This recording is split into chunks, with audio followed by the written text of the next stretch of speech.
বাংলাদেশ জাতীয়তাবাদী দল বিএনপি ময়মনসিংহের ফুলবাড়িয়া উপজেলার ৪ নং বালিয়ান ইউনিয়নের জনসমাবেশ আজ মোহাম্মদনগর উচ্চ বিদ্যালয় মাঠে অনুষ্ঠিত হয়েছে। জনসভায় সভাপতিত্ব করেন ইউনিয়ন বিএনপির সাবেক সাধারণ সম্পাদক এসাক আলী।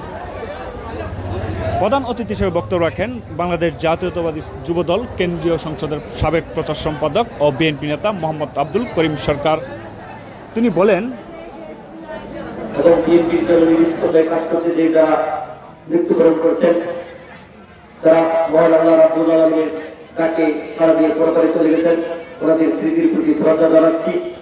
বিএনপি নেতা মুজাম্মেল হক, নূর ইসলাম মেম্বার, তারা মেম্বার সহ সাইফুল অনেক নেতৃবৃন্দ যারা মিছিল নিয়ে এসেছেন কষ্ট করে, এবং তারা দীর্ঘকাল সময় আমাদের এই শীতের রাত্রে বসে আমাদের বক্তব্য শুনছেন, সকলের প্রতি কৃতজ্ঞতা জানাচ্ছি।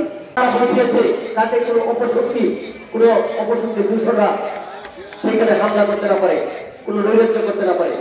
তার জন্য আমরা বিগত সময়ে যে সরকার ক্ষমতায় ছিল, সেই সরকার জোর জবরদস্তি করে ক্ষমতা ছিল, আমরা জোর জবরদস্তি ক্ষমতায় থাকতে চাই না।